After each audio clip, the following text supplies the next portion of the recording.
Net. Cosa aspetti?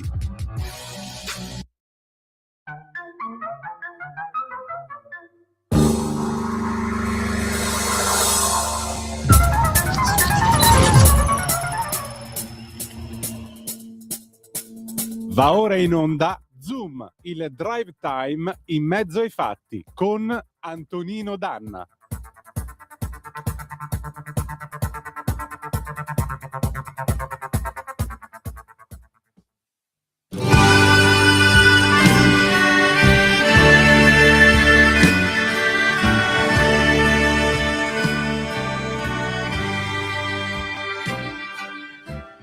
Viva l'Italia!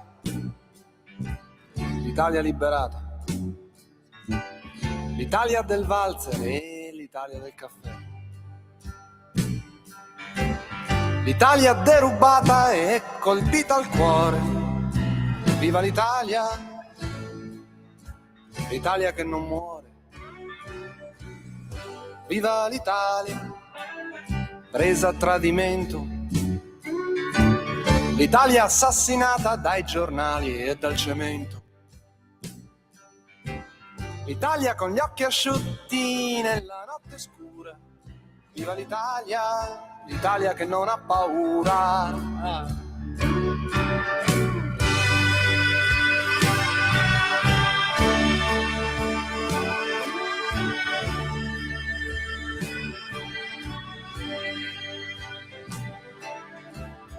Viva l'Italia, l'Italia che è in mezzo al mare. L'Italia dimenticata e l'Italia da dimenticare. L'Italia a metà giardino e metà galera.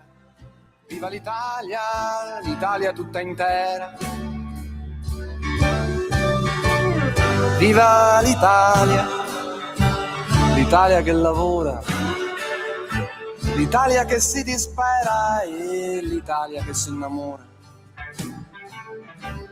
L'Italia metà dovere e metà fortuna. Viva l'Italia, l'Italia sulla luna.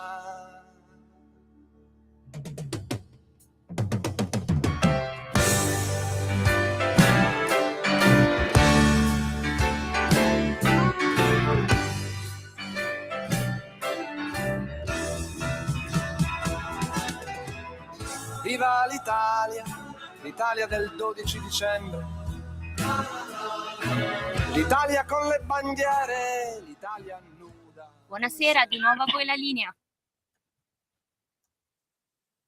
Buonasera a te Natalia, non sento Antonino dall'altra parte. Italia viva il dicembre, cantava nel 1900. Sì, perfettamente, ci sono. Viva l'Italia del 12 dicembre, cantava nel 1979 De Gregori, e in particolare il 12 dicembre, quello del 1969, la strage di Piazza Fontana. Sono passati 56 anni, a oggi ufficialmente non si sa chi sia stato a mettere la bomba alla Banca Nazionale dell'Agricoltura in Piazza Fontana a Milano, che deflagrò alle 16:37 facendo tanti morti tra tanti innocenti che erano lì ad attardarsi semplicemente per una serie di contrattazioni, chi vendeva prodotti agricoli, chi vendeva animali, chi vendeva queste cose qua, signore e signori. E quell'orrenda strage, il 12 dicembre del 1969, ci catapultò in un incubo che è durato 15 anni, fino al 23 dicembre del 1984, così gli storici sostengono, quando la bomba del Rapido 904, che veniva da Napoli e andava verso nord, nella grande galleria dell'Appennino, segnò l'ultimo sanguinoso attentato di massa che chiuse la stagione che va sotto il nome di anni di piombo. Ecco, io voglio ricordare l'Italia del 12 dicembre, soprattutto del 12 dicembre del 1969, perché anche se ufficialmente non c'è nessuno che sia stato a mettere quella bomba lì, prima o poi almeno una verità storica la dovremo trovare per questa strage. E vi suggerisco la visione anche del film Romanzo di una strage, che si arriva a sottoporre anche l'ipotesi della bomba doppia e così via, ma è comunque una ricostruzione di un paese che si trovò invischiato all'improvviso e preso di sorpresa da un attentato che segnò anche la fine di tutta quella stagione di illusioni che furono gli anni 60, gli anni del boom, gli anni della spensieratezza. Si apriva un'era diversa che non avrebbe perdonato tanti, che sarebbe costata soprattutto le vite di tanti giovani e che ancora oggi lascia i suoi strascichi nella cronaca e più che altro anche nella storia. Quando qualcuno di questi ragazzi degli anni 70 muore e si porta con sé i segreti di quello che ha fatto o si porta con sé delle verità che forse tanto verità non sono. Quindi per questo mi andava di mettere stasera questo pezzo, appunto Viva l'Italia di Francesco De Gregori del 1979 e questo è il mio omaggio non da morto ma da ferito a morte, per citare Carmelo Bene su un'altra strage, quella di Bologna nell'80, come ferito a morte da questa orrenda strage. Lorenzo, tu stai tossendo, che stai facendo? Tossisco. Io sono perennemente malato quest'inverno. No, ti ascoltavo nel religioso silenzio perché era il giusto silenzio per le tue parole, insomma, che sei sempre dire la cosa giusta al momento giusto. Quindi ti ascoltavo molto volentieri. No, io sono perennemente malato, ormai mi porto tosse e raffreddore da svariati mesi, sono un cubo di batteri, di virus, praticamente io ho dei globuli bianchi, penso siano una sorta di pacifisti, una sorta molto solidali con i virus, con i batteri, molto accoglienti, ecco, sono lì che dico venite, non vi preoccupate, questo organismo è accogliente, quindi io mi becco, se c'è uno che starnutisce a 1 chilometro di distanza mi prendo qualcosa, quindi insomma perennemente malato. Poi c'è un bimbo piccolo, tra parentesi lui è molto più resistente di me, devo dire la verità che ci sono dei bimbi devono farsi il difesa immunitaria, ricordatelo, invece lui ci fa molto più forti delle mie, si vede, perché sta molto meglio di me. Antonino, sono le 18:22 minuti, cosa ci racconti? Io direi un po' di rassegna stampa e nel caso Natalia anche un'apertura alle telefonate, anche se te mi sa che dovrei fare una bella lunga maratona con i radioascoltatori, quindi decidi tu. Ma no, apriamolo il telefono 0292947222 se volete essere dei nostri. Andiamo a dare un'occhiata alla rassegna stampa agricola e in particolare vogliamo dare un'occhiata a quello che è successo in questi giorni e in particolare a tenere banco. Dimmi. No, se ora non ti voglio suggerire l'argomento, ma ci sono due argomenti molto ghiotti, devo dire la verità, portati un po' più avanti da Call Direct in questo periodo. Sì. Tra parentesi, ricordiamo che ci sarà questa mobilitazione in quel di Bruxelles, se non mi sbaglio, 18. Infatti era quello che volevo dare.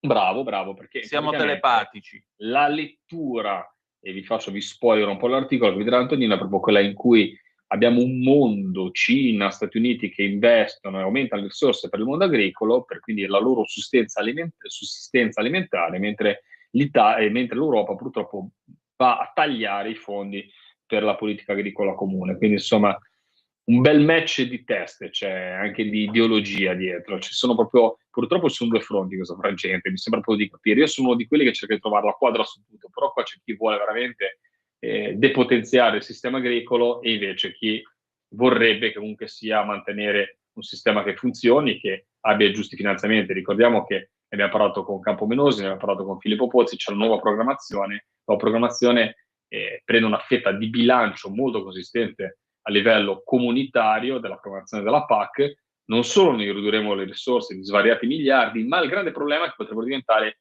dei fondi con della condizionalità, condizionati, no? Stile PNRR, no? Quindi se sei bravo, fondi strutturali su cui sono basate la vita e la sopravvivenza delle aziende fino adesso potrebbero diventare fondi in cui l'Europa, insomma, ti dice guarda, fai bene i compitini a casa, mi fai quella riforma, mi fai questo, mi fai quell'altro, mi fai quella liberalizzazione, te li do. Non me li fai, sai, potrei comunque avere la possibilità di chiudere dei rubinetti. Questo, secondo me, è proprio inaccettabile. Ma ti lascio leggere l'articolo, Antonino. Sì, appunto. Allora, siamo qua su Il Domani di stamattina, il 18 dicembre a Bruxelles. Coldiretti attacca: questa non è l'UE che vogliamo, ne scrive il collega Simone Alliva. Si è trasformata in una sorta di chiamata alle armi dell'agricoltura italiana l'Assemblea nazionale di Coldiretti, che si è svolta al centro congressi di Palazzo Rospigliosi a Roma col titolo evocativo "Questa non è l'Europa che vogliamo". L'Assise ha radunato ministri, studiosi, rappresentanti del mondo agricolo in un confronto serrato sulle scelte dell'Unione Europea e sulle politiche della Commissione guidata da Ursula von der Leyen, percepite come una minaccia alla sovranità alimentare del continente. La giornata ha visto gli interventi del ministro per gli affari europei Tommaso Foti e del ministro dell'agricoltura Francesco Lollobrigida, collegato da Bruxelles per il Consiglio Agrifish. Foti ha puntato il dito contro la gestione dei fondi di coesione da parte delle regioni e contro l'impostazione europea che, a suo giudizio, svilisce la PAC riducendola a un fondo unico anonimo, privandola del suo carattere realmente comune.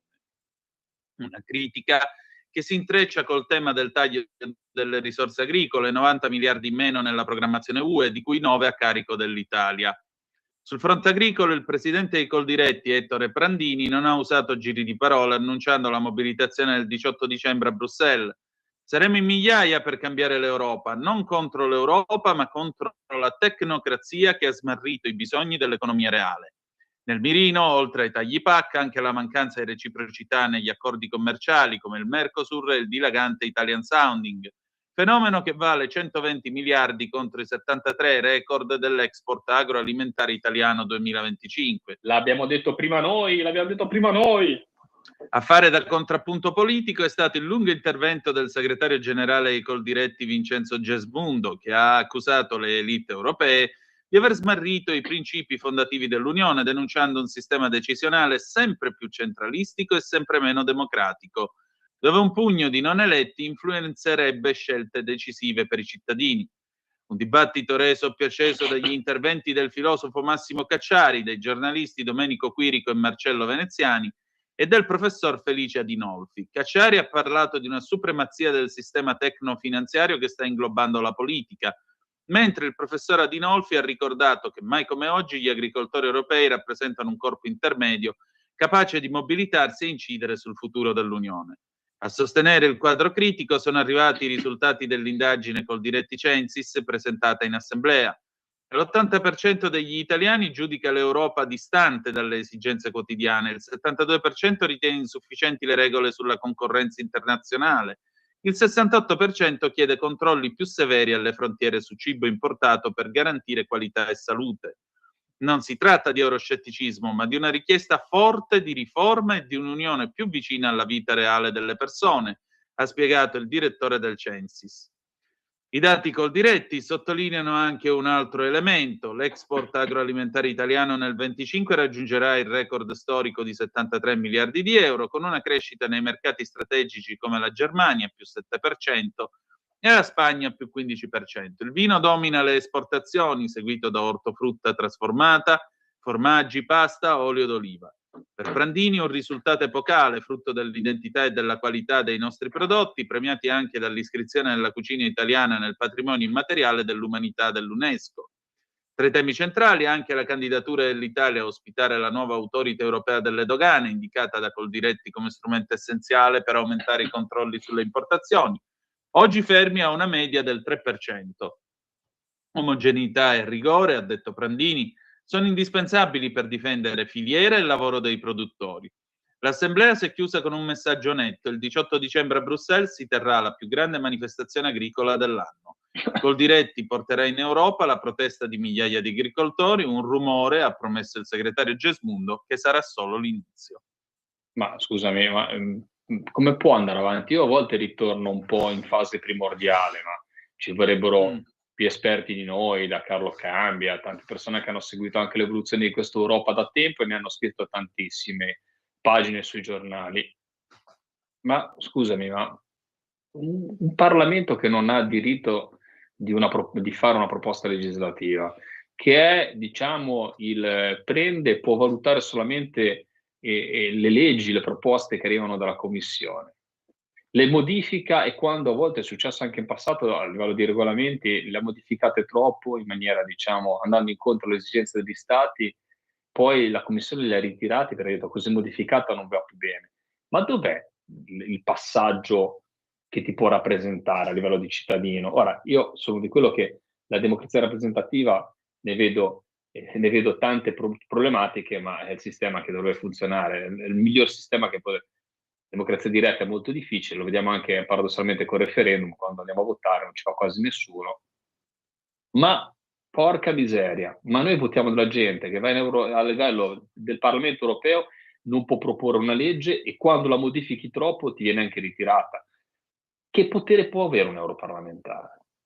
Chi ci rappresenta? Chi abbiamo votato?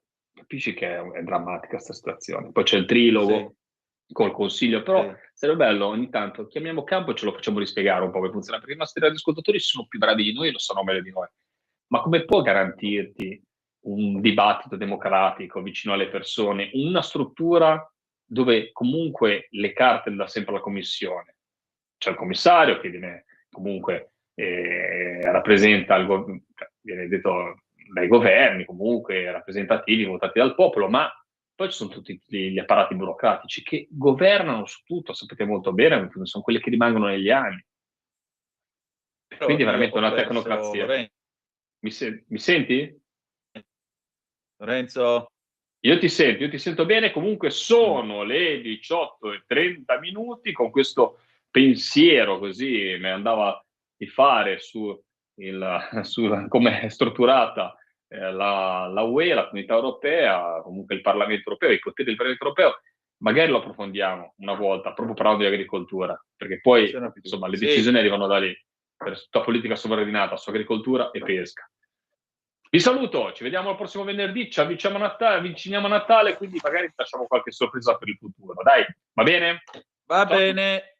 Allora, noi andiamo in pausa, pubblicità e poi qui Parlamento con Laura Cavandoli che ci parlerà di alcune cose successe questa settimana. A tra poco. Stai ascoltando Radio Libertà, la tua voce libera, senza filtri né censure, la tua radio.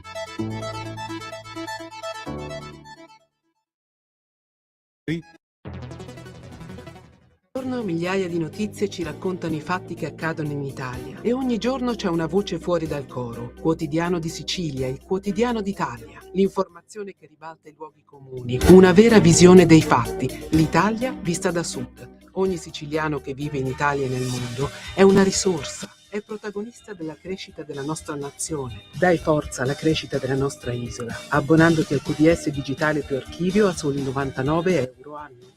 Quotidiano di Sicilia, il quotidiano d'Italia, una scelta di valore.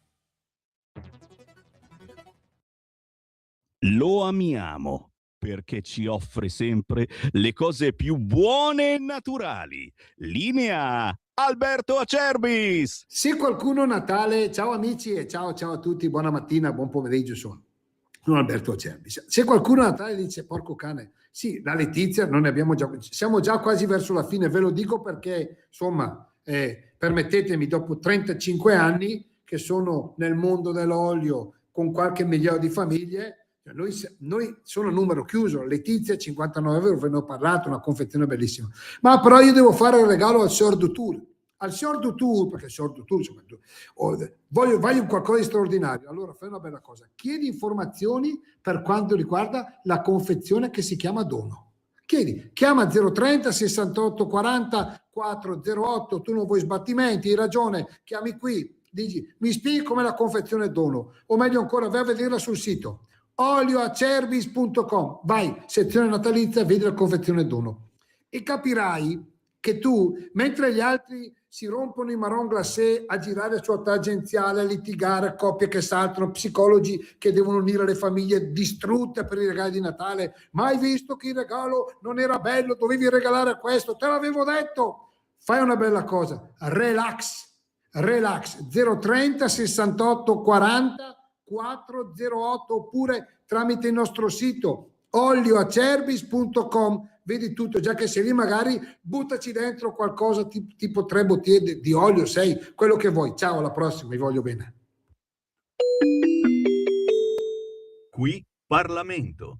Un saluto da Laura Cavandoli, deputata della Lega, qui in Parlamento, uno sguardo dell'attività parlamentare della Lega su quello che succede alla Camera dei Deputati a Montecitorio. In questi giorni siamo impegnati con questi due disegni di legge, decreti legge che si stanno sovrapponendo, uno che riguarda la concorrenza e quell'altro che riguarda il cosiddetto decreto anticipi. L'ultimo decreto legge di fine anno economico, ma nel frattempo il Consiglio degli Affari Interni dell'Unione Europea, che è costituito dai ministri dell'interno di tutta l'Unione Europea, di tutti i Paesi membri dell'Unione Europea, si sono riuniti proprio nello scorso lunedì e hanno fissato un regolamento che va a indirizzare le politiche migratorie in un senso molto chiaro dell'Unione Europea. Un senso molto chiaro perché ci piace dire che danno ragione al governo, ma sicuramente questo va nell'ottica di quello che la Lega chiede, dice, ahimè, da tanti anni.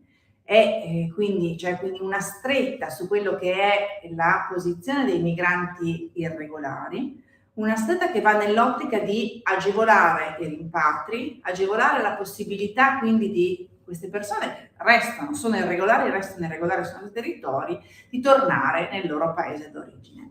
Questo parte da un presupposto che era già nei nostri decreti immigrazione, quelli voluti dal ministro Piantedosi, cioè quello di individuare da una parte i paesi sicuri e d'altra parte individuare quelle che sono le tematiche e le modalità burocratiche per la richiesta d'asilo. Questo significa che c'è una procedura accelerata per ritenere i paesi dove i rimpatri devono essere effettuati, ma soprattutto vanno a indicare già con una normativa europea quelli che sono gli stati come la Tunisia, come l'Egitto, come il Bangladesh, e stati da cui c'è una provenienza dei migranti, ma sono stati che non hanno una situazione di guerra, salvo che in questi stati chiaramente ci sia un riconoscimento di una guerra in corso.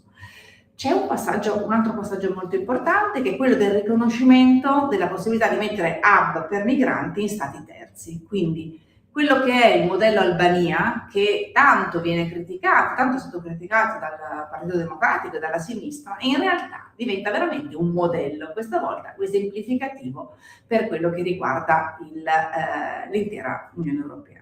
Quindi una stretta, una migliore e più rapida valutazione di quelle che sono le richieste dei migranti, possibilità di fare gli hub nei paesi terzi esclusi dall'Unione Europea, e in questo senso si va quindi a dare più sicurezza ai territori e andare nell'ottica che già lo Stato italiano aveva codificato, possiamo dirlo, e diciamolo, con una giurisprudenza, una serie di decisioni giudiziarie che hanno di fatto vanificato sia il concetto di paese sicuro, sia l'utilizzabilità dell'hub extra nei paesi extra UE. Quindi la direzione è questa, quello che vogliamo della Lega è un riconoscimento degli stranieri, che veramente solo quelli che hanno un diritto di asilo, un riconoscimento delle persone straniere che vengono qua per lavorare, per integrarsi o che addirittura si sono già integrate. Questo credo che sia importantissimo, perché noi come Stato, diciamo, in cui abbiamo la possibilità di accogliere delle persone, ma non persone che vanno a gravare sul nostro welfare, che vanno a gravare addirittura sul nostro sistema pensionistico, e questo è stato dimostrato ancora una volta dall'INPS, che effettivamente non ci pagheranno le pensioni, come sosteneva la sinistra, ma vengono e utilizzano il nostro welfare e anche il nostro sistema pensionistico per avere loro i contributi, sia nel caso di assistenza, sia nel caso addirittura di portare con sé dei ricongiungimenti familiari, su cui la Lega ha insistito perché ci fosse una stretta. Quindi la direzione dell'Europa, possiamo dire, finalmente è quella giusta. Noi come Lega però continueremo a sottolineare quelle che sono le esigenze che i cittadini vogliono e di sicurezza e regolarità che i cittadini ci chiedono. Quindi più rimpatri, meno buonismo, più porti chiusi, e soprattutto più sicurezza nelle nostre città.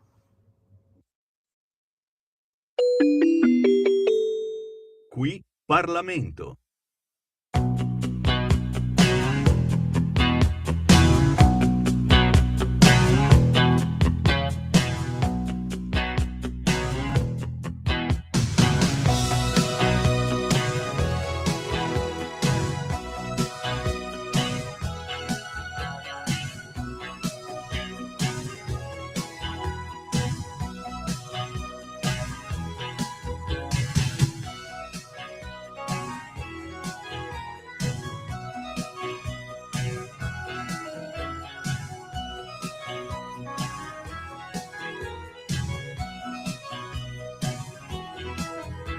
La fantasia dei popoli che è giunta fino a noi non viene dalle stelle. Alla riscossa stupidi che i fiumi sono in piena, potete stare a galla. E non è colpa mia se esistono carnefici, se esiste l'imbecillità, se le panchine sono piene di gente che sta male. Patriot to arms, engagez-vous. La musica contemporanea mi butta giù. Na na na na na, na na na na, na na na na na, na na na na.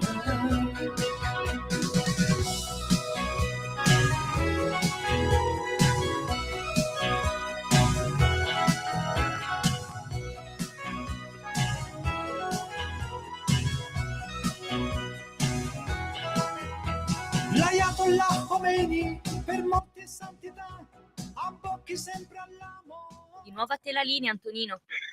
Grazie a te, cara Natalia, alle 18:42 minuti in questo momento sulle magiche onde di Radio Libertà. Antonino Danna al microfono con voi per questa puntata numero 1098 di Chilometro Zoom. A proposito, non vi abbiamo dato i soliti caveat con cui iniziamo la nostra trasmissione. Vi ricordo sempre di dare il sangue perché in ospedale è necessario. Salverete vite umane, chi salva una vita umana salva il mondo intero. Secondo appello radiolibertà.net, fesso chi non lo legge perché vi perdete un bellissimo giornale online dove ci sono liberamente il direttore responsabile Giovanni Sallusti, gli auto da fe di Giulio Cainarca, la rassegna stampa di Sammy Varin, videopillole e molto altro ancora. 340 670 9659 per le vostre zappe o WhatsApp che dir vogliansi. Adesso abbiamo appena ascoltato Franco Battiato con la versione 1986 di A Patriots to Arms dall'album Patriots del 1980.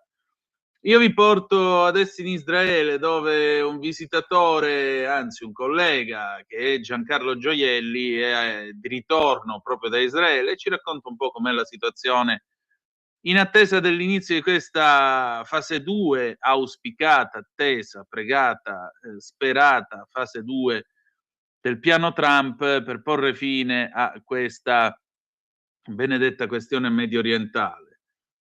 Ovviamente è un'aspirazione molto ambiziosa, del resto il presidente americano è uno che ci ha abituato a imprese molto ambiziose, e mentre Hamas però non ha tutta questa voglia di cedere le armi e ritirarsi, anzi magari una tregua di una decina d'anni poi si vede.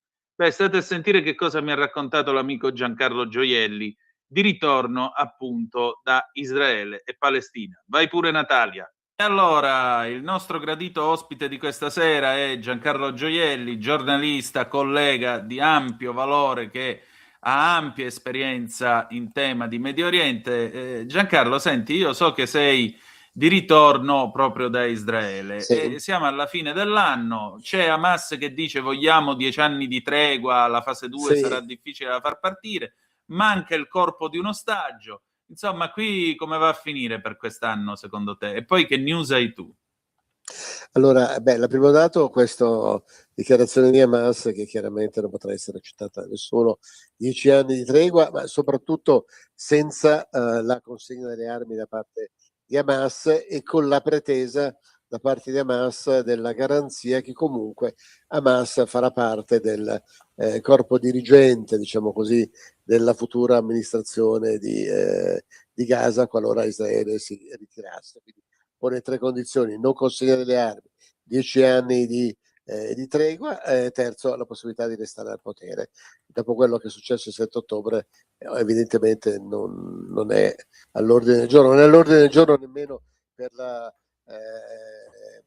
per l'autorità nazionale palestinese, non è all'ordine del giorno per i paesi arabi, non è all'ordine del giorno per Israele ovviamente, e nemmeno per tutte le, diciamo così, potenze interessate, a cominciare dagli Stati Uniti. Questo è un primo punto. Quindi la fase 2, di fase 2 non se ne parla, del resto anche la Jihad islamica 4 giorni fa ha detto fase 2 noi non abbiamo firmato niente, e anche Hamas ha ribadito noi non siamo d'accordo sulla fase 2, eravamo d'accordo sulla fase 1 che voleva dire il ritiro di Israele al di là della linea gialla e la consegna degli ostaggi, non la consegna. Sulla consegna delle armi e sul futuro di Gaza ne dobbiamo ancora parlare. Jihad e Hamas in un colloquio intrapalestinese. Ora i colloqui intrapalestinesi sono svolti a Gaza dal 2007 in poi e sono stati colloqui a base di leader di Hamas, di Fatah, che venivano buttati dal 13° piano, e leader di Hamas che venivano, insomma, una guerra. Ecco, questo è il colloquio intrapalestinese, quindi non vedo, diciamo così, né una partenza della fase 2, né mi sembra di essere molto ottimista su prospettive di una tregua che arrivi dopo questo cessate il fuoco. Non parliamo poi di pace. Ripeto, la frase che viene più ripetuta adesso è quella che ha detto da tempo anche il Cardinale Pizzaballa e tutti: ci vuole un cambio di leadership da parte palestinese, anche da parte israeliana. La verità hanno detto, e soprattutto dovranno passare delle generazioni che siano educate, non educate all'odio, ma in questo momento sono educate alla guerra, punto e stop. Questo è il fatto. Certamente stanno venendo fuori altre cose, perché in questo momento in cui in qualche modo si sta depositando la polvere a Gaza sollevata dalle enormi quantità di macerie che c'è, dei bombardamenti, eccetera, anche se un esponente palestinese autorevole che ho incontrato mi ha chiesto di tenere anonimato, comunque fa parte della cerchia ristretta della leadership dell'amministrazione nazionale palestinese, pur essendo in disaccordo con Abu Mazen, dice che in realtà noi vediamo la parte di Gaza distrutta, che è enorme, e i morti che sono sicuramente migliaia e migliaia, adesso il numero però non può dirlo, non sa dirlo nessuno. C'è una parte di Gaza che in realtà non è stata distrutta e che si potrebbe ricominciare, ma anche lì c'è il discorso del cambio di leadership.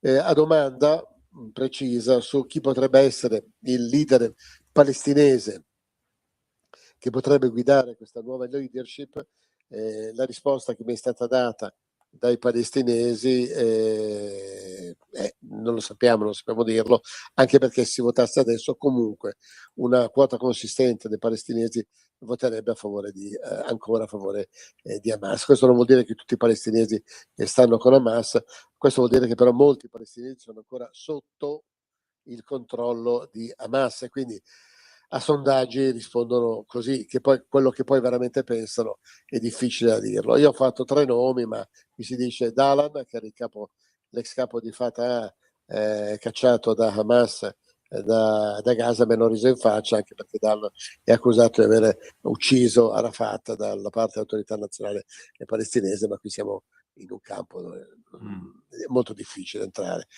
L'altro nome è quello di Barghouti, che tutti dicono il Mandela palestinese, anche qui mi hanno riso in faccia dicendo è condannato a 5 ergastoli, come potete pensare che Israele accetti di liberarlo? Sicuramente potrebbe essere una figura più unificante per l'Asa fondamentalista, ma non per fare la pace, per continuare la guerra. Il terzo nome che gira e che è di una personalità più moderata, sicuramente più gradita di Israele, è quello di Mohammed Mustafa, che è il capo del governo palestinese, ma questo è appoggiato da Abu Mazen, il quale ha 89 anni e non credo che avrà, come dire, molto tempo, cioè dal punto di vista dell'anagrafica, per sostenere la rinascita, tra virgolette, di una leadership palestinese da lui indicata. Comunque sarà qui a Roma al convegno di Atreio, sentiremo anche cosa dirà questa più o meno la situazione. In questo canale di polvere però avvengono delle cose diverse. Per esempio questo rapporto Dina che è stato diffuso sugli stupri del 7 ottobre.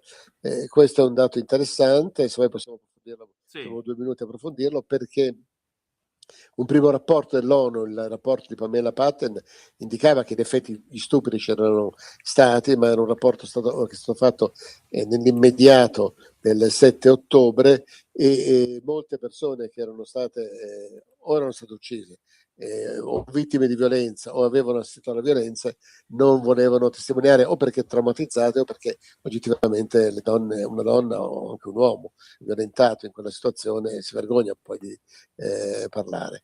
E quindi questo però ha permesso alla signora di dire che non è vero, alla relatrice dell'ONU, che non è vero che ci siano stati stupri. Esattamente. Io lo trovo osceno, posso dirlo? Assolutamente sì, anche perché il rapporto dell'ONU di Pamela Patten diceva esattamente il contrario, che gli stupri c'erano stati. Ora che la polvere sta un po' scendendo, stanno venendo fuori le testimonianze delle persone che un po' hanno superato il trauma e raccontano cosa succede, ma soprattutto molte delle persone che hanno subito violenze l'hanno subite mentre erano prigionieri di Hamas, quindi era un po' difficile che testimoniassero mentre erano nei tunnel. Adesso quelli che stanno uscendo, è passato un periodo di recupero, stanno raccontando quello che è avvenuto, sono cose terribili.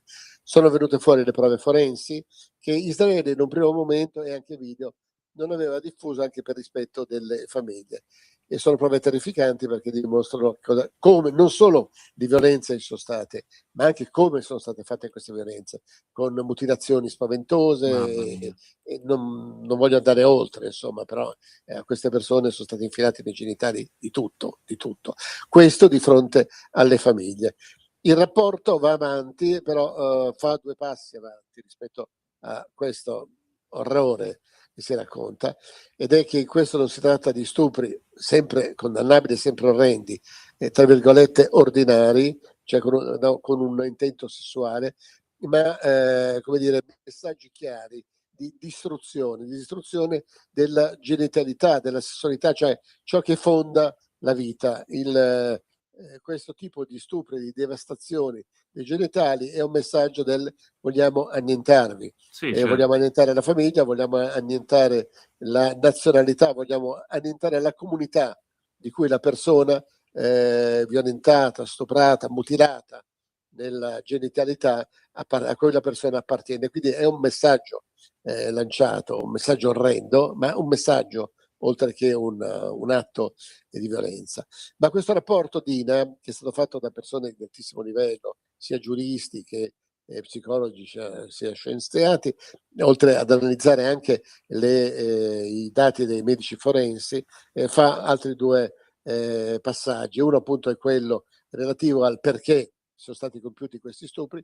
Terzo, chiede una commissione internazionale che riveda la questione degli stupri di guerra, questo non solo relativo al 7 ottobre, ma relativo anche a Gaza. Se mi dimostrate che ci sono stati stupri a Gaza, come sostengono molti sui social, o come sostiene i sostenitori di Hamas, o in Ruanda, oppure in Sudan, come sta avvenendo, quello purtroppo sta avvenendo, o in Siria, cioè che rientri nel panorama delle evidenze, delle prove che dimostrano l'intento genocida di questi attacchi, una fattispecie di reato che non è soltanto quella di violenza sessuale o di stupro di guerra, ma la volontà genocidaria di distruggere un popolo, qualunque questo popolo sia, e che l'indagine non si basi solo sull'evidenza e la testimonianza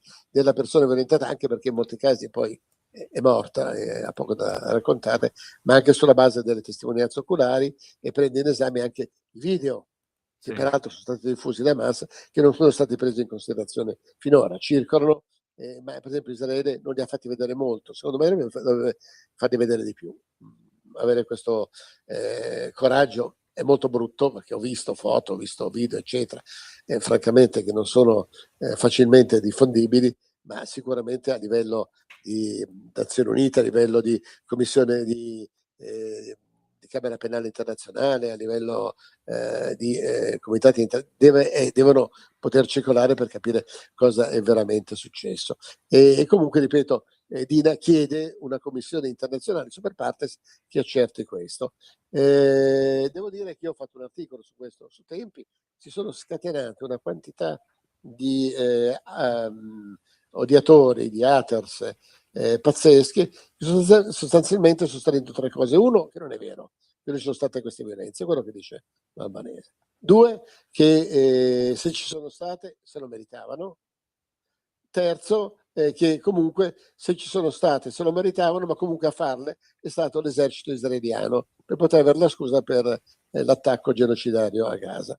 Io mi fermo qui, ognuno può valutare il valore di queste affermazioni e soprattutto poi da chi le dice, perché un conto è l'haters su Facebook e un conto è quando poi le senti dire in televisione da parte di personalità anche tra virgolette istituzionali internazionali. Questo mi sembra assolutamente gravissimo. Mi meraviglio che l'ordine dei giornalisti, mi meraviglio che le istituzioni a questo punto non intervengano, non dicono nulla, lasciano passare questo tipo di messaggio, che viene ripreso poi.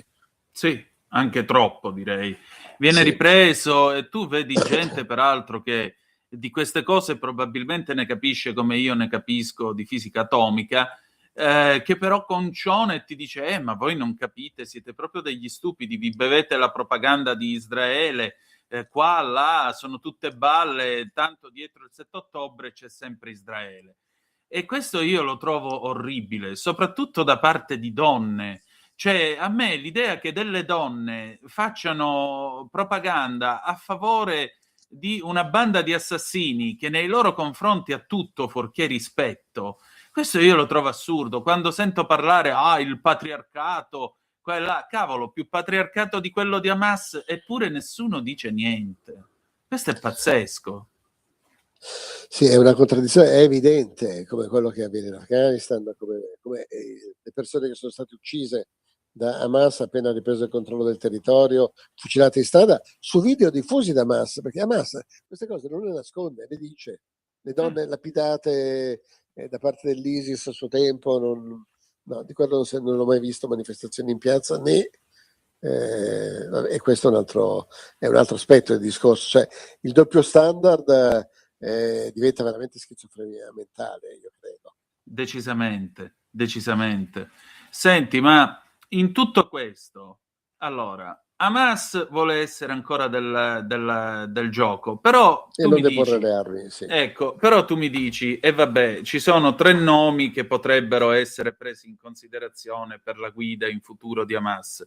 Qua in Italia si è parlato, c'è stato qualcuno che ha ipotizzato, ora non ricordo quale collega, l'idea che in fondo Hamas, tutto sommato, un domani possa decidere di diventare come è stato lo Sinn Féin in Irlanda o l'ETA nei Paesi Baschi, cioè chiudere la lotta armata e diventare un partito politico e quindi portarsi alle elezioni e partecipare al gioco democratico. Secondo te questi sono in grado di fare un'evoluzione simile? Dunque, sull'ETA non so molto, lo Sinn Féin l'ho seguito molto negli anni 90, sono stato molte volte in Irlanda, eccetera, eccetera.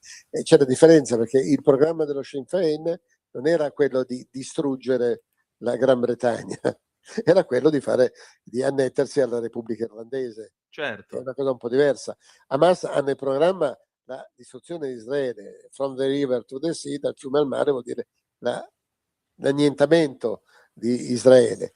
E quando anche dicesse, vabbè, però possono sussistere, studiamo un po' il territorio, cosa che non fa Hamas, questo l'ha fatto l'OLP, Fatah, poi ritrattando parecchi passaggi, eccetera, eccetera, però comunque c'era quasi arrivata nel 93, e però comunque resta questo fatto, cioè che Hamas dice, allora io non capisco come Israele potrebbe accettare una tregua anche lunga e addirittura una pace con una Hamas che dice vabbè, mettiamo giù le armi, voglio fare come lo Sinn Féin, quando questi dicono chiaramente che il loro programma è quello di distruggere Israele, distruggere lo Stato, l'entità sionista. Poi gli ebrei possono restare, dicono, come dhimmi, cioè sudditi, è previsto dall'Islam fondamentalista che i cristiani e gli ebrei, cioè il popolo del libro, pagando una tassa diventano protetti e vivono come, diciamo così, in libertà vigilata all'interno del califfato, ma io non credo che questa sia un'opzione accettabile da parte della comunità internazionale e soprattutto da parte di Israele.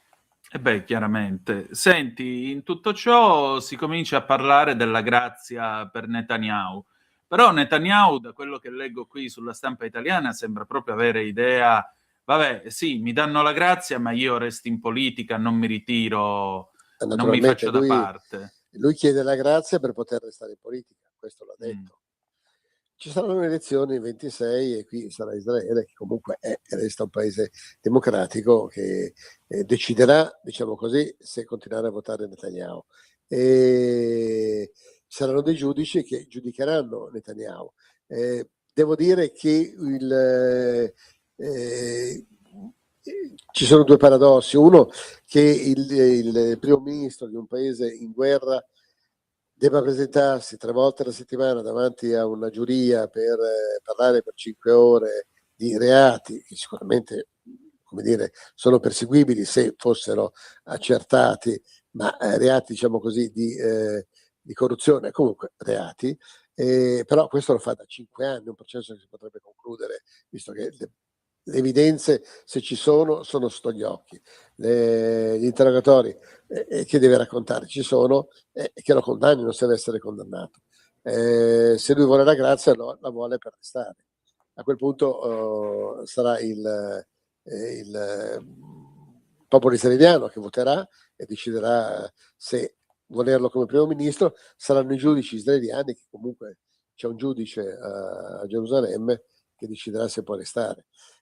Sicuramente la posizione datemi la grazia, io non mi ritiro dalla politica, non viene incontro a quello che ha chiesto l'opposizione, che va bene, ok, ti diamo la grazia, però tu ti ritiri dalla politica.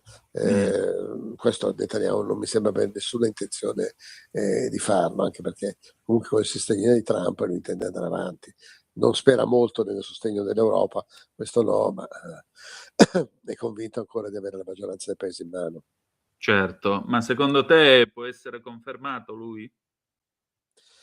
Con il sistema elettorale che c'è in Israele molto dipenderà, diciamo così, dall'opposizione a Netanyahu, come e se si coalizzerà. Le ultime elezioni noi avevamo un Netanyahu che con il suo partito, il Likud, aveva 4 alleati, che erano i 2 partiti ultrasionisti, chiamo così, Ben Gvir e Smotrich, e i 2 partiti degli ultrareligiosi, erano tutti chiusi in un'unica lista, e dall'altra parte invece c'erano 40 liste diverse dell'opposizione Netanyahu, 40 liste diverse, con uno sbarramento intorno al 2,5%. È chiaro che l'80% dei voti, adesso dico una cifra forse meno, ma comunque insomma una grande maggioranza dei voti dell'opposizione si è dispersa perché non ha potuto esprimere neanche un deputato, non ha raggiunto il quorum.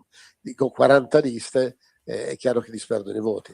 Ora, se l'opposizione trova una coalizione reale, certamente Netanyahu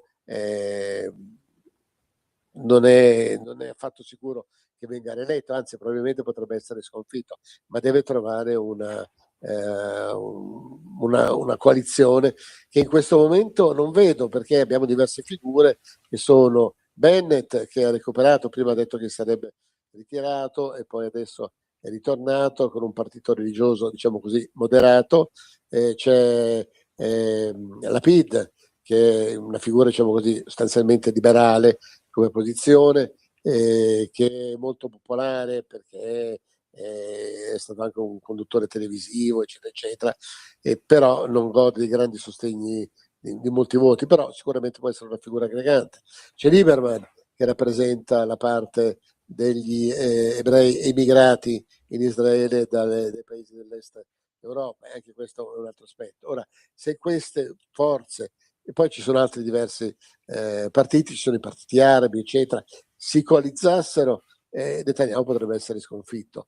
Non vedo ancora come e se intendono coalizzarsi. Sicuramente la figura che, a quanto mi dicono, è più in grado di, diciamo così, di unificare questo è Bennett, perché è un religioso, ma un religioso moderato, e soprattutto non dispiace affatto a Trump. Sì, E quindi all'America. infatti. Ecco, tra l'altro, in questi giorni mi è capitato di scrivere un pezzo a proposito degli F-35 che l'Arabia Saudita ha ordinato in America. Sì. Israele ha fatto presente: state tranquilli, perché non gli danno il modello full optional che abbiamo noi. Tra l'altro noi abbiamo pure il diritto di modificarli come meglio crediamo, e i sauditi no. Però c'è chi vede in questo come una sorta di spostamento del pendolo a favore dei sauditi. Cioè l'America dice sì, va bene Israele, però adesso sta nascendo un'altra figura, o comunque c'è un'altra realtà che dobbiamo in qualche modo coccolarci, anche in vista degli accordi di Abramo. Però Netanyahu non lo vuole fare lo Stato palestinese. Non vuol fare ecco, il problema degli arabi è questo, che sarebbero anche disposti ad allargare gli accordi di Abramo, a riconoscere Israele, a farsi riconoscere Israele, quindi insomma a pacificare la regione, e certamente devono pagare questo scotto, non so quanto come convincimento e come affezione personale, ma sicuramente come opinione pubblica, eccetera, dello Stato palestinese. Il problema è che le monarchie del Golfo hanno una grande paura, che è la fratellanza musulmana, e di cui l'OLP era una filiazione. Ora, uno Stato palestinese però per i paesi arabi può e deve nascere, ma sicuramente escludendo la fratellanza musulmana, che è ancora molto forte e molto potente. E diciamo che anche fra gli arabi ci sono scontri molto forti, tipo l'Arabia Saudita e gli Emirati, che però non vengono combattuti direttamente, vengono combattuti per procura, come sta avvenendo adesso in Sudan, dove l'esercito, tra virgolette, regolare, cioè del governo, che è appoggiato dall'Arabia Saudita, si sta scontrando con la forza rapida di intervento, che rappresenta diciamo così, un'opposizione al governo filo-saudita, e che invece è appoggiata dagli Emirati Arabi Uniti e da altri paesi arabi. In ballo c'è uno scontro tra i paesi arabi e soprattutto le ricchezze che ci sono in Sudan e soprattutto in Darfur, il petrolio, oro, pietre preziose e anche terre rare. Questo è un altro problema. Cioè, la guerra, come al solito, si combatte per procura in altri paesi, non direttamente in questi casi. Certo. Senti, allora, che cosa ci possiamo aspettare in questo 2026? Sicuramente saranno le elezioni in Israele, che saranno un passaggio importante.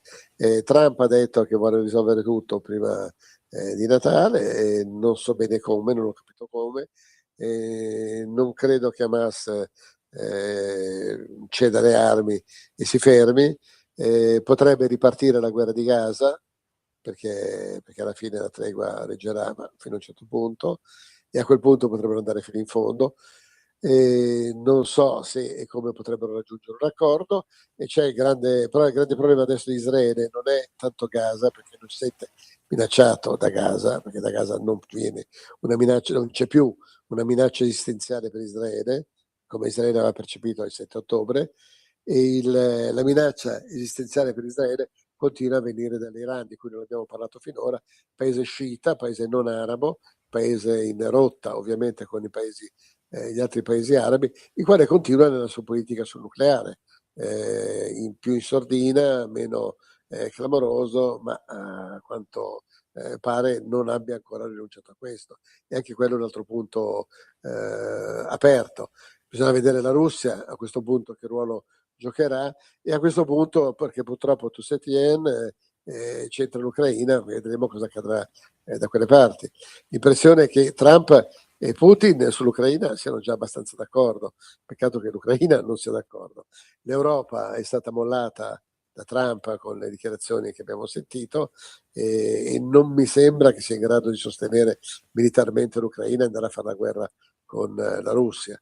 In tutto questo quadro generale, quindi il Medio Oriente è un pezzo di un mosaico, di un puzzle dove ci sono più tessere, diciamo così, di posti. Qualche testa dovrebbe essere tolta per poter far tornare, come quando si monta un mobile dell'Ikea e ti avanzano sempre delle viti. Peccato che qui le viti sono esseri umani e territori dove abitano popolazioni. Esattamente. E allora saremo qui a raccontare che cosa succederà nel nuovo anno.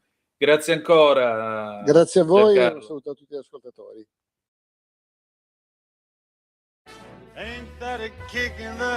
Ascolta i tuoi programmi preferiti, le notizie, la musica che ami e non solo. Con l'app di Radio Libertà puoi interagire con i conduttori, anche quando sei in movimento. Non aspettare, cerca Radio Libertà nello store del tuo smartphone o tablet e scarica l'app gratuitamente. Radio Libertà, tutta la radio con te. Scopri di più su radiolibertà.net. Semplicemente la tua radio.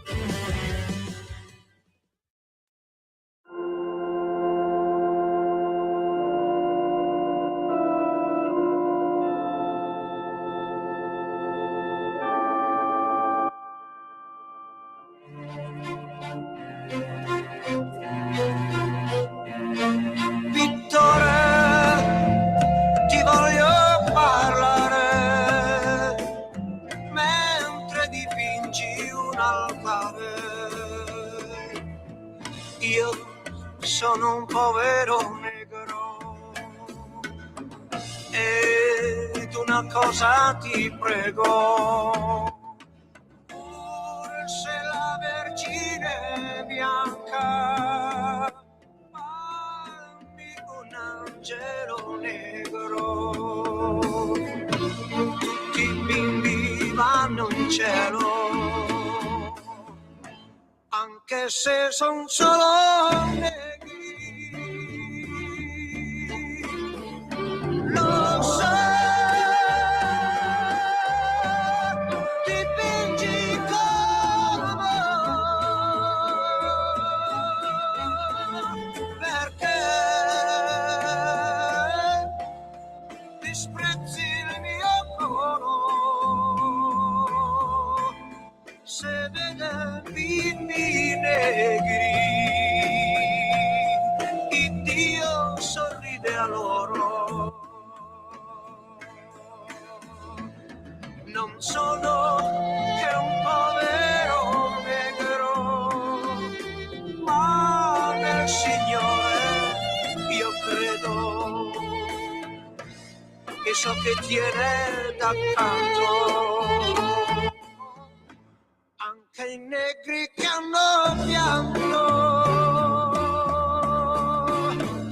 Lo so, dipingi con amore, perché disprezzi il mio colore, se vede bimbi negri, il Dio sorride a loro.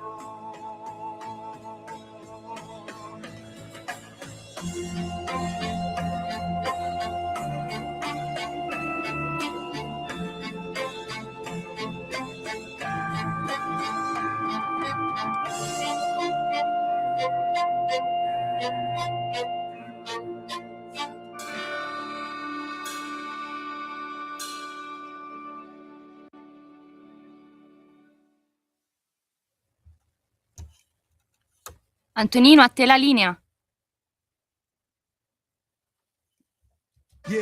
Un nuovo modo per sostenere la tua radio. Visita radiolibertà.net. Ti basta un click e potrai versare il tuo contributo volontario direttamente online. Potrai donare con ogni tipo di carta di credito, anche prepagata. Ti aspettiamo online su radiolibertà.net. Sostieni la tua radio con il tuo contributo volontario. Radio Libertà. La tua radio. Diamo voce alla nostra gente.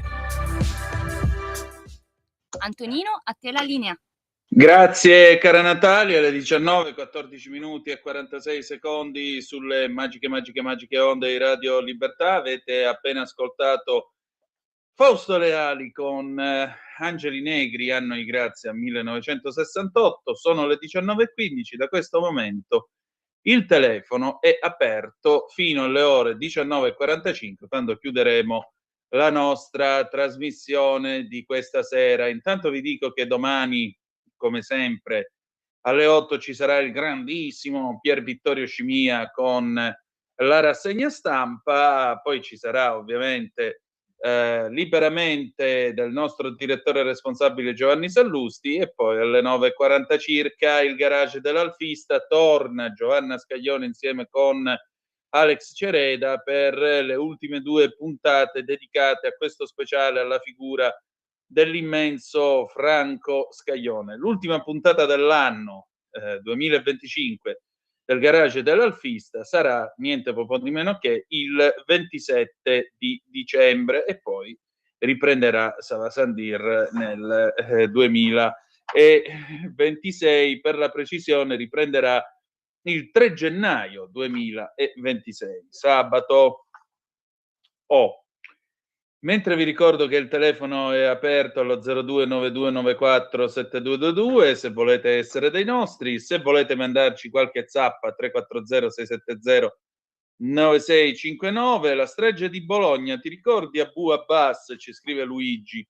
Mio concittadino dal 66 al 70 qui a Vimodrone alloggiava in un piccolo appartamento ed orchestrava molte delle nostre disgrazie. Ma guarda, a me non risulta che Abu Abbas sia stato in Italia in quel periodo, e in ogni caso credo che tu stia confondendo un pochettino le cose, perché Abu Abbas è legato all'Achille Lauro, non alla strage di Bologna, che è tutt'altra vicenda. Hanno detto che ci fosse Carlos lo sciacallo, eccetera eccetera, c'è tanta di quella roba. Poi ci sono ovviamente le sentenze di tribunale dicono che sono stati Mambro e Fioravanti a mettere la bomba che ha fatto quegli 85 morti. Qualcuno dice glieli hanno addossati perché tanto avevano già i loro ergastoli sulle spalle, qualcuno dice di no. Insomma, il mistero sembrerebbe infittirsi. Poi è stato trovato anche Ciavardini in un filmato del 1980, è stato riconosciuto dall'ex moglie, per cui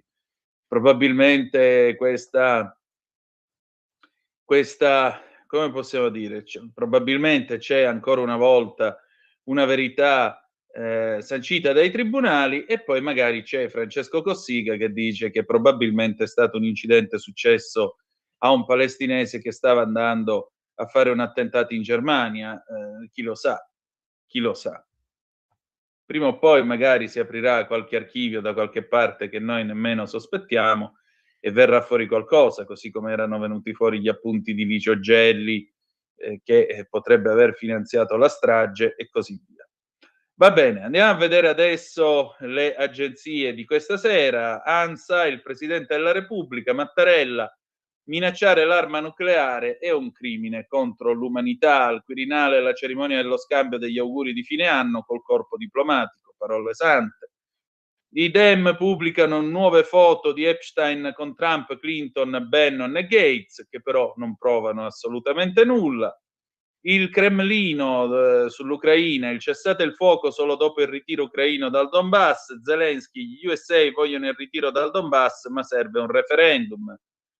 La mobilitazione di saggi e cortei per lo sciopero, scontro Landini, Salvini. Ora andiamo a vedere che cosa è successo. E poi andiamo in giù, vediamo un poco che altre notizie abbiamo. La protesta di Greenpeace in Francia, vernice arancione sulla piazza dell'Arc de Triomphe. La manifestazione degli attivisti contro la frenata dei progressi. Pacchi extra UE, da luglio dazi UE di 3 euro ai mini pacchi da Shein e Temu. L'intesa all'Ecofin, Giorgetti prudente sull'autorità unica dei mercati in ESMA. A proposito, la BBC apre invece con la risposta russa al piano europeo, perché sapete che l'Europa ha approvato questo pomeriggio il congelamento a tempo indeterminato degli asset russi sul continente. Poi vedremo che cosa diciamo ha scritto l'emittente inglese. Noi andiamo a dare invece un'occhiata allo scontro Landini-Salvini a proposito dello sciopero di quest'oggi. Anche oggi uno sciopero di venerdì, anche oggi uno sciopero motivato in vario modo. Disagi e cortei per lo sciopero, scontro Landini-Salvini, scrive Lanza, il segretario generale della CGIL, siamo a regime, ci raccontano un paese che non c'è. Mi sa che lo stai raccontando tu il paese che non c'è, perché non mi risulta che in Italia ci sia un regime. Le piazze si sono riempite, le fabbriche svuotate. Così il segretario della CGIL Maurizio Landini a Firenze, dove ha partecipato alla manifestazione contro la manovra del governo, in occasione dello sciopero generale indetto dal sindacato. 500.000 le persone in piazza, di cui 100.000 dichiarate dalla CGIL solo nel capoluogo toscano. Qualche disagio soprattutto per il trasporto pubblico, in particolare i treni.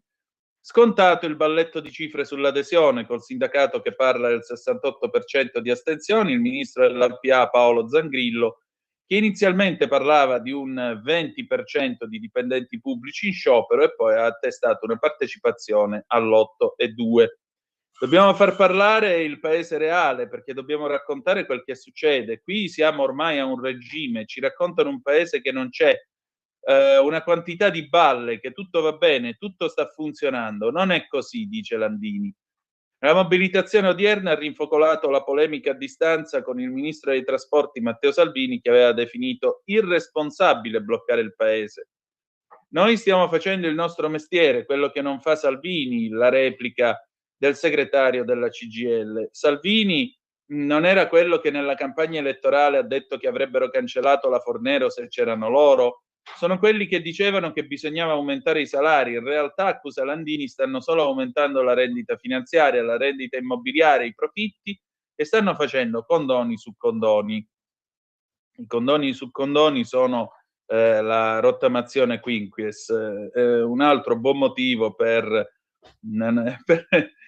impiparsene dello sciopero odierno. Dal canto suo, il vice premier Salvini, che oggi ha visitato la centrale operativa delle Ferrovie dello Stato per verificare le ricadute sullo sciopero, scrive ancora Lanza, ha definito incoraggianti i dati sull'adesione con disagi limitati e ha voluto ringraziare personalmente le donne e gli uomini del gruppo FS che sono rimasti operativi.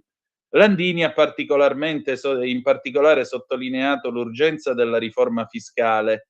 Non può essere che la tassazione sul lavoro dipendente e sulle pensioni sia più alta della tassazione sui profitti e sulle rendite finanziarie, ha sostenuto. Riforma fiscale vuol anche dire introdurre quella progressività che fa pagare di più a quelli che hanno di più.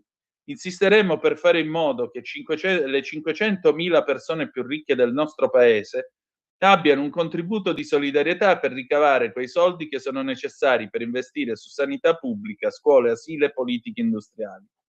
Invece, ha attaccato ancora, l'unica spesa pubblica che anche il nostro paese sta prevedendo è il riarmo.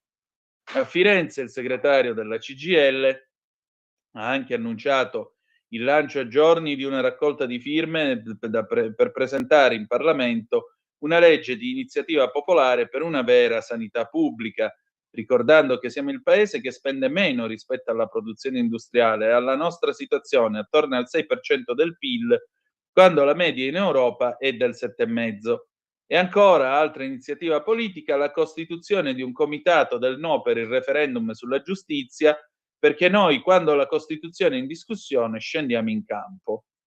E uno si chiede, ma dei sindacati che scendono in campo per i pensionati e per i lavoratori dipendenti, ma non per esempio per i precari o per le partite IVA.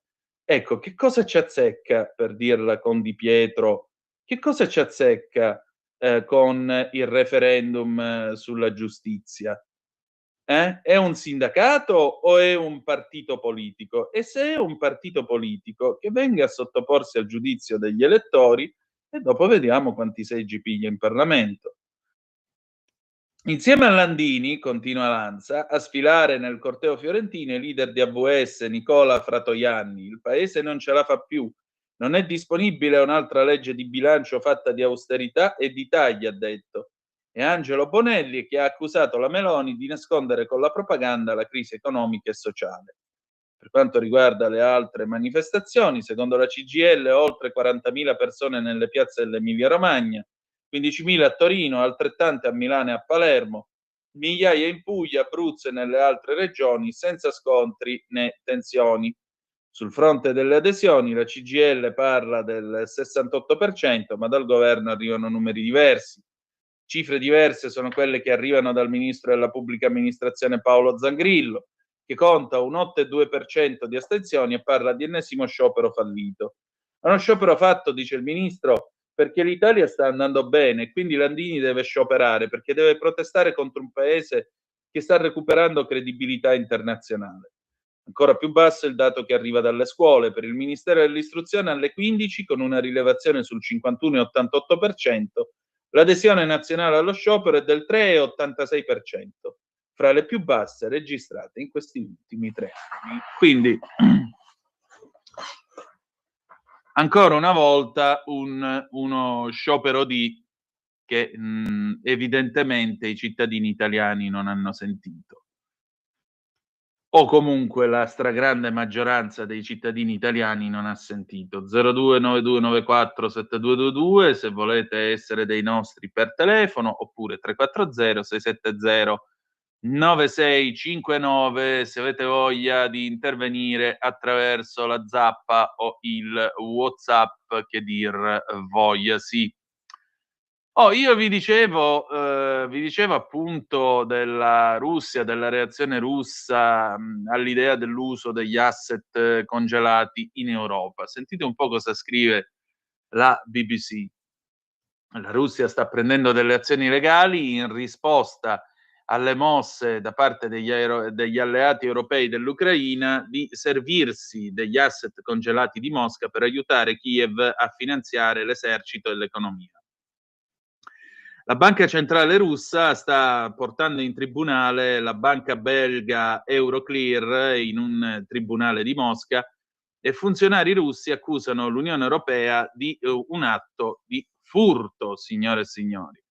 L'Ucraina sta finendo i soldi dopo quasi 4 anni di guerra su larga scala contro la Russia.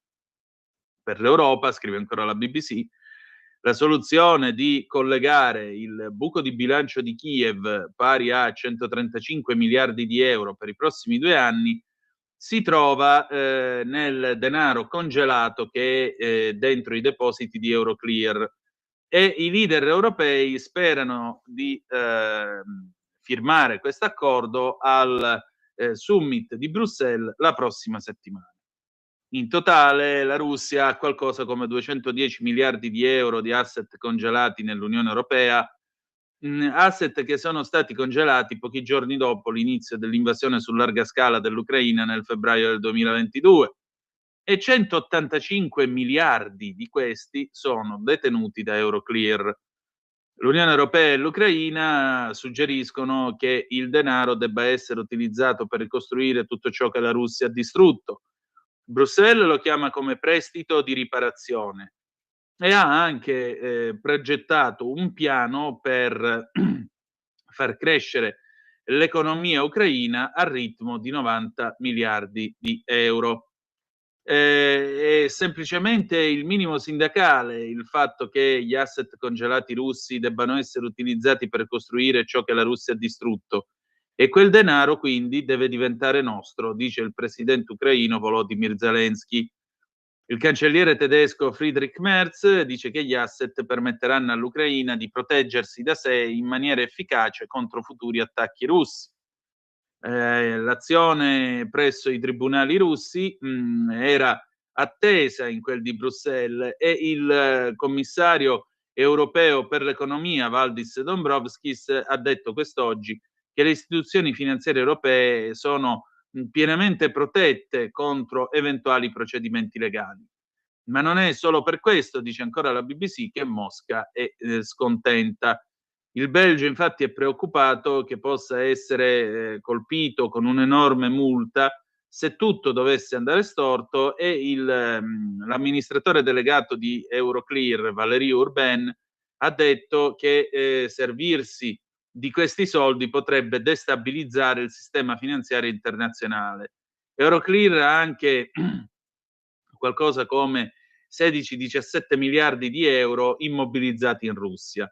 Il primo ministro belga Bart de Wever ha indicato all'Unione Europea una serie di condizioni razionali, ragionevoli e giustificate prima di accettare questo piano di riparazioni e ha rifiutato di impedire l'azione legale nel caso in cui questo ponesse dei rischi significativi per il suo paese.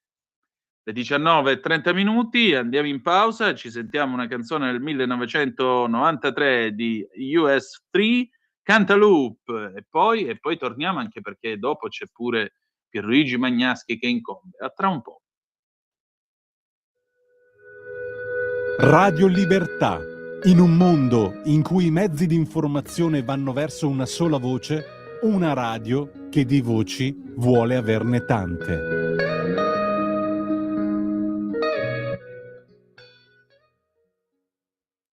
Ladies and gentlemen, as you know, we have something special down here at Birdland this evening. A recording for Blue Note Records.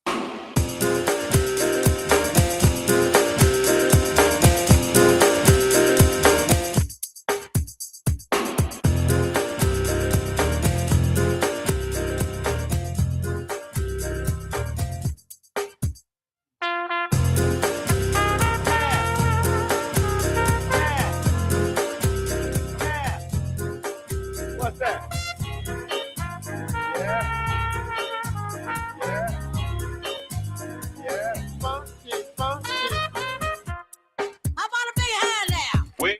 Minute. Groovy, jazzy, funky, bounce, dance as we dip in the melodic sea. Rhythm keeps flowing and drips to MC.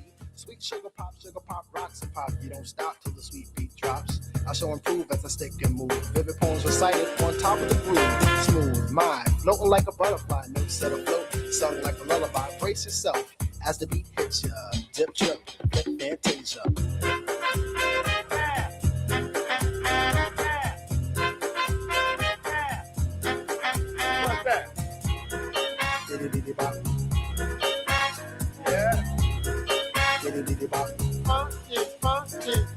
Feel the beat drop, jazz and hip hop, dripping in your dome, it's a zone and bop.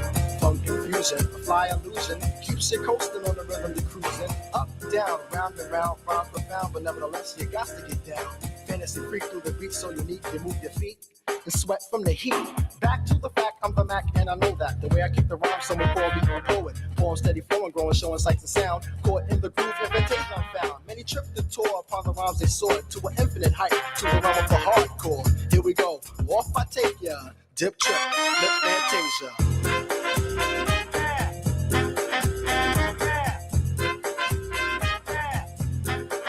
What's that? Diddy bop. Yeah. Diddy bop. Funky. What's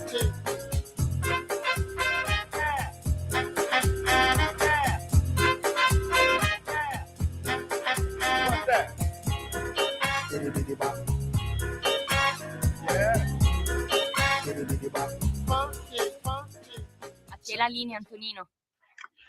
Grazie Natalia, alle 19:33 e 40 secondi sulle magiche onde di Radio Libertà. Antonino Danna al microfono con voi per questa puntata di Chilometro Zoom, puntata numero 1098, quindi martedì saremo a niente po' di meno che 1100 puntate, signori, di questa trasmissione, il che in un certo senso ci inorgoglisce, dall'altro lato ci commuove, ma ci spinge ovviamente a fare del nostro meglio per tutti voi che dal 7 settembre 2020 ci seguite in questa avventura e ci ascoltate con molto affetto e con molta attenzione. Era il 1993, questi erano gli US3 Cantaloupe.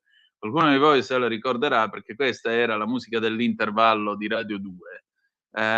E io la ricordo nei miei 13 anni uscire dagli altoparlanti dell'Opel Omega che avevamo allora e quindi si sentiva Rai, Radio 2, bel ricordo. Altri tempi davvero in un mondo analogico nel quale la vita era completamente diversa. Sapete, questa settimana vado un momento fuori dalla rassegna stampa, ma mi piace raccontarvi questa cosa.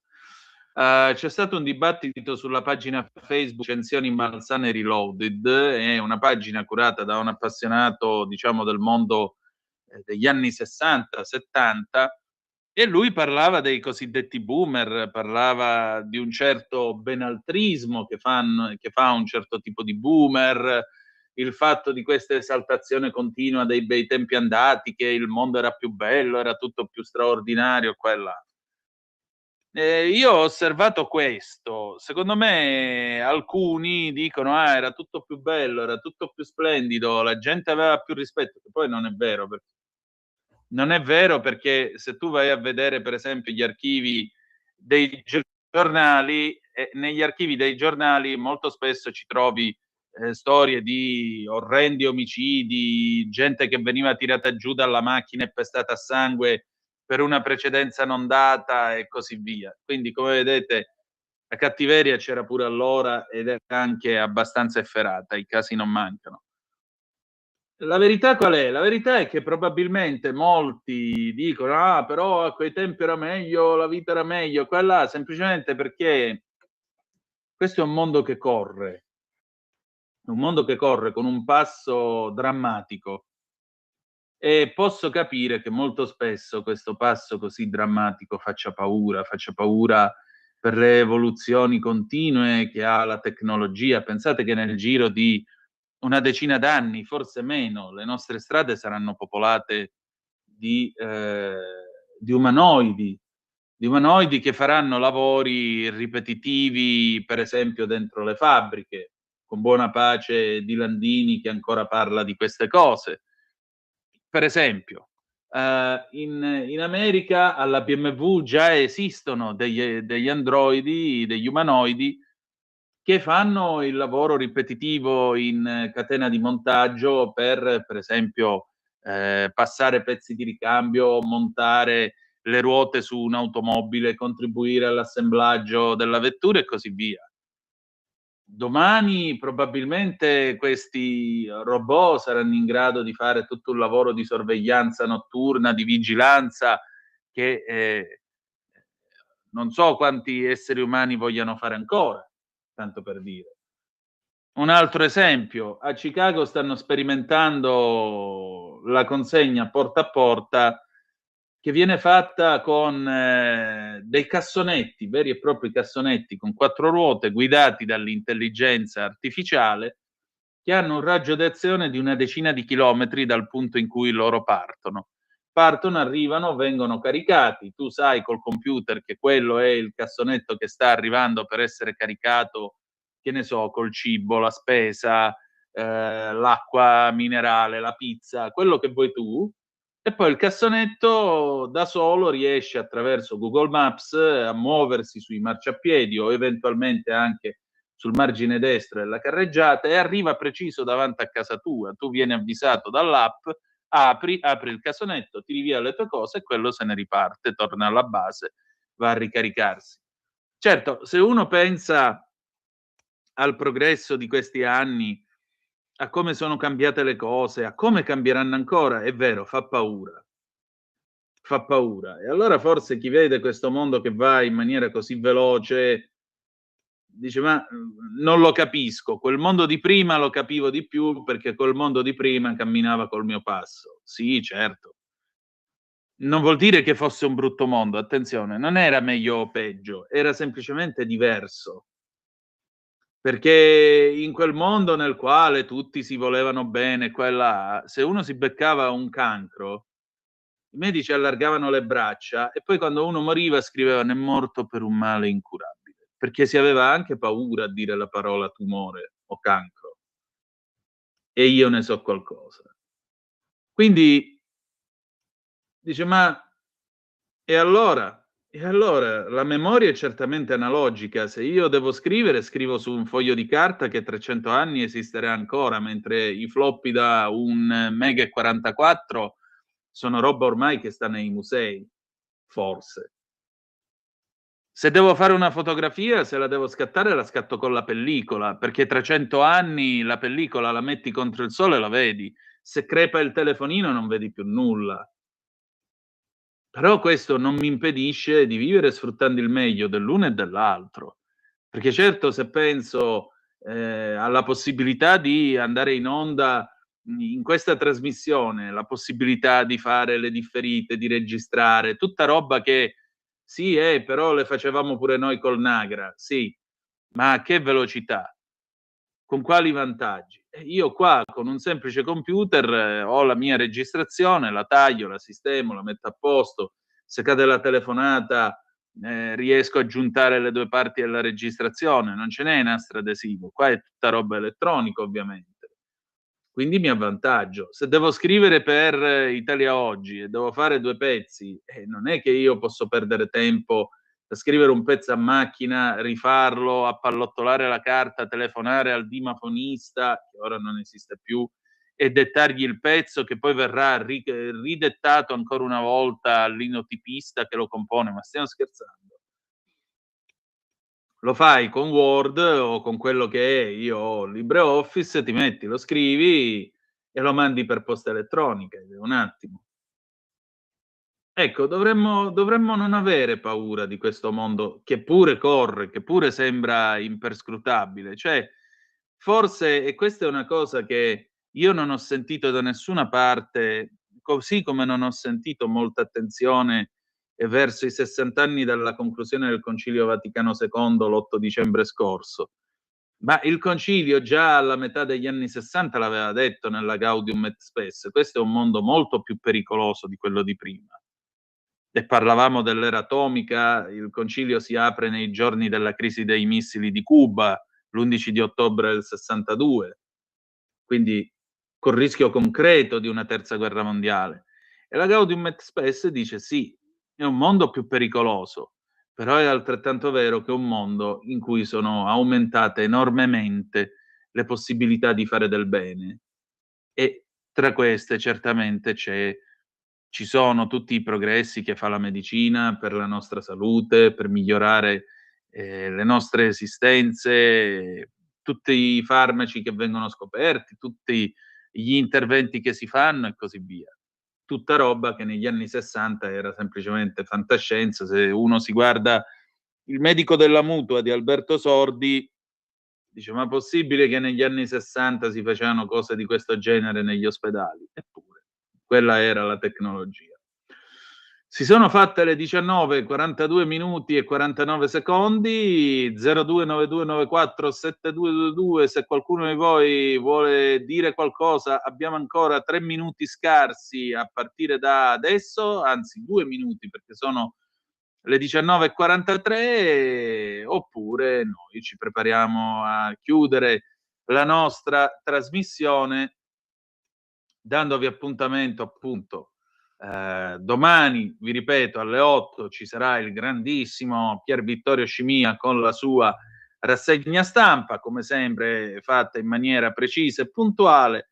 Poi Giovanni Sallusti, il direttore responsabile, con Liberamente, e poi io, Alex Cereda e Giovanna Scaglione per il garage dell'Alfista. Seguirà tutta la programmazione del sabato e del weekend di questa emittente. Altrimenti, se vi fa piacere, noi ci potremo ritrovare lunedì alle 18:05 trattabili sulle magiche onde di Radio Libertà. Lunedì, tra l'altro, sarà già Il 15 di dicembre, signore e signori, saremo al conto alla rovescia, -10 a Natale. Tra l'altro noi saremo in onda praticamente fino all'antivigilia di Natale, fino al 23, e poi riprenderemo la nostra programmazione. Noi ci risentiremo mattina di Santo Stefano, perché la radio avrà la mattinata con Sammy Varin, e poi subito dopo ci sarò io dalle 10:30 alle 12:30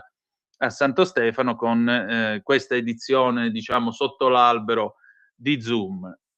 Il 27 di dicembre io prenderò il posto di Pier Vittorio per la rassegna stampa, e poi dopo ci sarà l'ordinaria programmazione. Io tornerò tra l'altro a sostituire Sammy il 2 gennaio 2026, quindi cominceremo l'anno insieme, venerdì 2 gennaio 2026. Bene, noi abbiamo finito per questa sera, ci salutiamo con Katy Perry, Last Friday Night del 2011. Grazie per essere stati con noi e ricordate che the best is yet to come, il meglio deve ancora venire. Vi ha parlato Antonino Danna, buonasera.